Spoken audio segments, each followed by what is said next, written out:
Hello and welcome back to the Transfer Flow Tank Safety Training video part 2.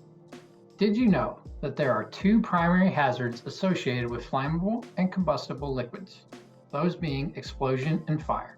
Safe handling and storage of flammable liquids requires the use of approved equipment and practices per OSHA standards. You as the employee are responsible for the safe handling, storage of all of these liquids and completed this required training.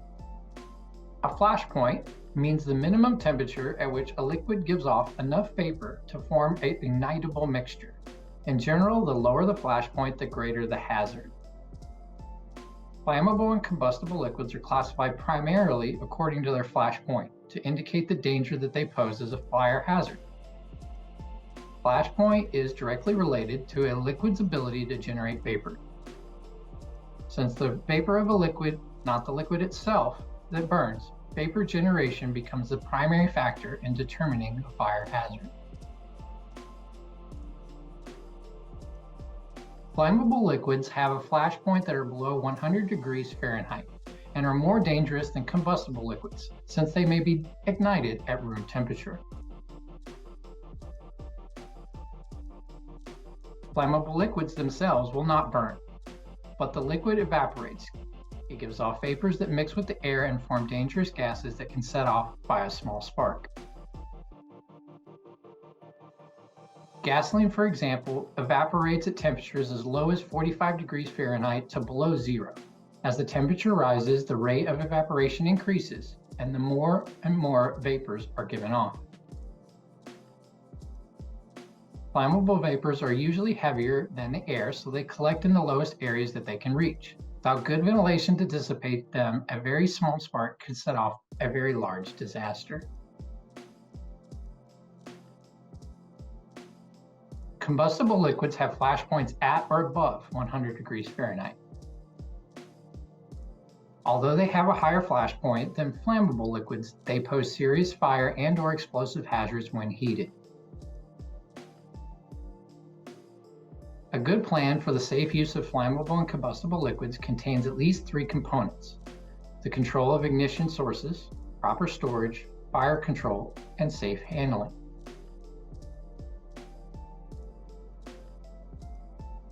Both the employer and employees must take adequate caution to prevent the ignition of flammable vapors. Sources of ignition include open flames, smoking, static electricity, cutting and welding, hot surfaces, electrical and mechanical sparks, and lightning.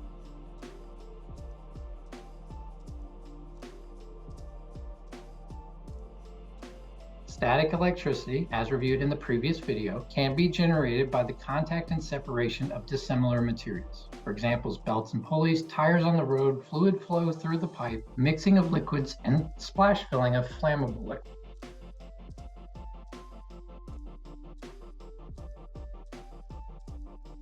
The main hazards are fire and explosion from the sparks containing enough energy to ignite a flame. Always provide adequate ventilation to reduce the potential for ignition of flammable vapors. Identify incompatible chemicals by checking material safety data sheets. And isolate and separate incompatible material. Isolate by storing them in another area or room. Separate the storing in the same area or room, but apart from one another. When necessary to control fire, utilize fire extinguishers, which are suitable fire control devices with a small hose and are available wherever flammable or combustible liquids are stored. Open flames and smoking must not be permitted within these storage areas. Materials will react with the water, must not be stored in the same room with both flammable and combustible liquids. In transferring flammable liquids, there is a sizable risk whenever these may be handled. OSHA allows only for 4 methods for transferring these materials. First is through a closed piping system, the second from safety cans, the third by gravity through an approved self-closing safety faucet, and 4 by means of a safety pump. Combustible waste and residue must be kept to a minimum, stored in covered metal receptacles, and disposed of daily. Carefully read any manufacturer label on flammable liquid containers before storing or utilizing them.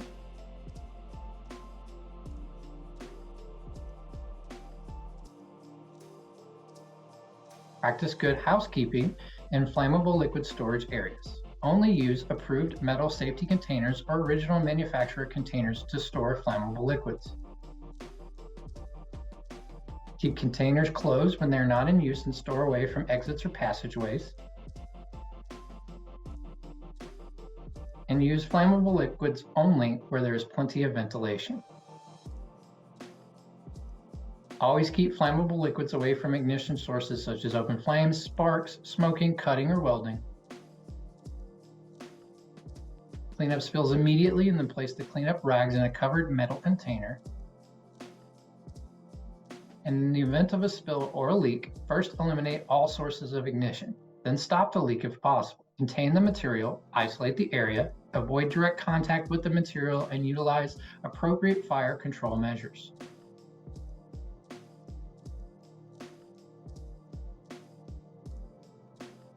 In summary, there are two primary hazards associated with flammable and combustible liquids, those being explosion and fire. Safe handling and storage of flammable liquids requires the use of approved equipment and practices per OSHA standard.